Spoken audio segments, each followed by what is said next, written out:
Welcome back to episode 62 of the P.S. Gilmore story, and we're concentrating on the Statue of Liberty. Today it's inauguration, and this is part 3 of the story and P.S. Gilmore's part in it.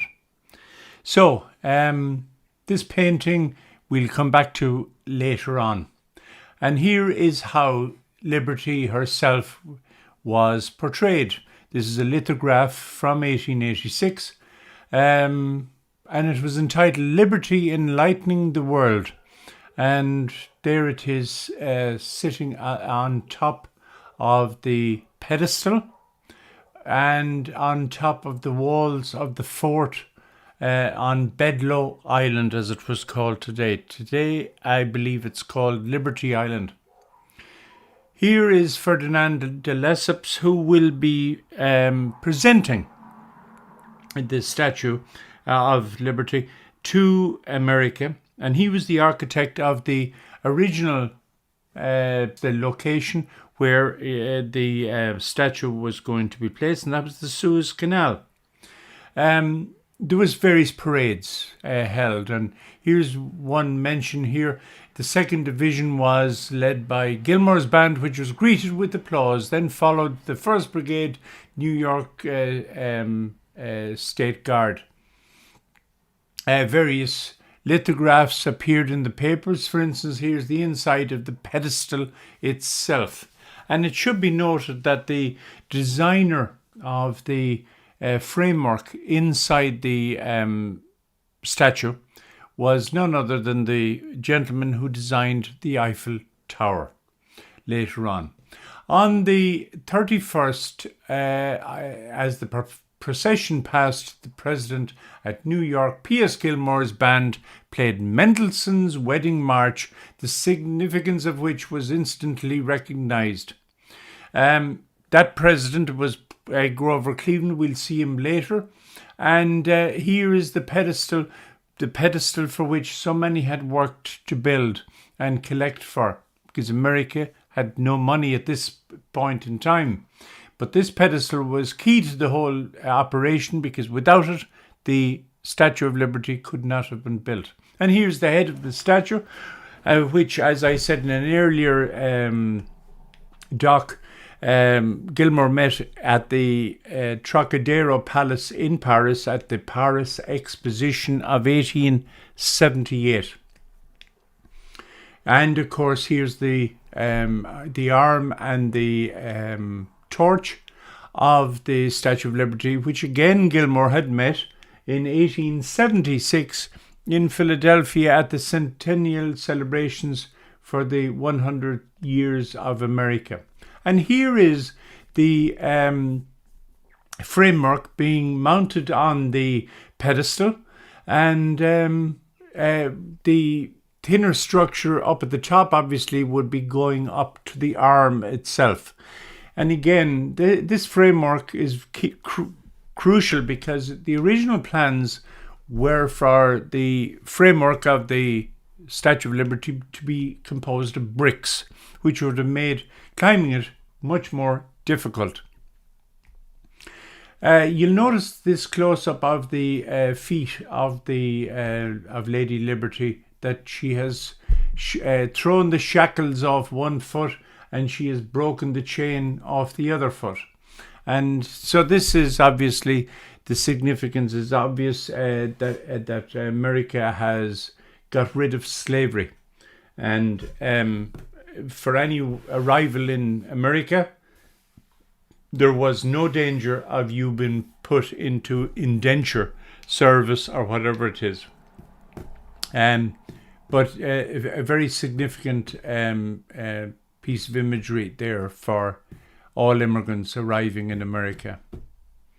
Those feet are absolutely massive when you think of the scale of this statue, and that she's still around today. And here she is, still standing guard, still welcoming the immigrants, and still providing that glimmer of hope for everyone coming from a bad situation, like the Irish did in the middle and late 19th century. Here's the Statue of Liberty, the night of 1886, October of 1886, when she was unveiled. And the flotillas of boats and ships and big and large and so on and so forth filled the harbour. And of course the fireworks, or pyrotechnics as they were called in those days, filled the air. Here's another example of that, and you can almost take in the atmosphere. What a great night. And of course, remember, the Statue of Liberty in those days was polished copper, whereas today with weathering, etc., it's turned that rich, beautiful green. This is the site of the oration, and there were quite a number of people, mostly dignitaries at the site, including, of course, the leading one here, President Grover Cleveland. He was both the 22nd and the 24th President of the United States. 22nd for the 1885 to 1889 period, and 24th for the 1893 to 1897 period. He was the last president to be married in the White House, and that event took place in the Blue Room of the White House, where Gilmore played for him and his bride, Frances Folsom. Here is William Russell Grace. He was the first Irish and Catholic mayor of New York, born 1832 to 1904, and he received the Statue of Liberty on behalf of New York from the government of France, and his company, W.R. Grace and Co., is still quoted on the New York Stock Exchange. Here is obviously P.S. Gilmore with his medals, including that big medal there hanging from his breast with 22 on it, his long service medal, which he was delighted with, for 15 years service with the 22nd Regiment. And we're coming back to this painting, which was shown to us by Barry Moreno on your left, and that painting, it commemorates the actual event in October of 1886. Barry was a tremendous host, and what an expert. He knows everything that I can figure out about the Statue of Liberty, and indeed about American developments of that period. Here is a close-up, and underneath the Statue of Liberty you see an elevated forum where you've got a gentleman basically almost holding onto the flag. That's President Cleveland. To his right in grey is William Russell Grace, the man born in Cove, County Cork.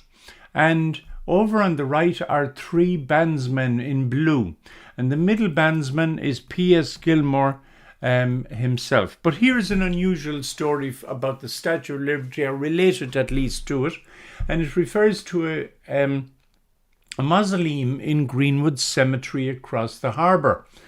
And at this mausoleum, the mausoleum at the back is to a man called Charles Higgins, born 1854. 1929 he died. He was born in County Leitrim in Ireland. And he had this statue commissioned, and this is Minerva, and she's waving out onto the harbour, and she's about to put a wreath over the head of the Statue of Liberty, which is her sister. And it's a thank you for the Statue of Liberty coming to America for immigrants. And it basically gives this message that we are richer with our immigrants than without our immigrants. And this is Charles Higgins himself, and he was the inventor, or an inventor, I should say, of India ink.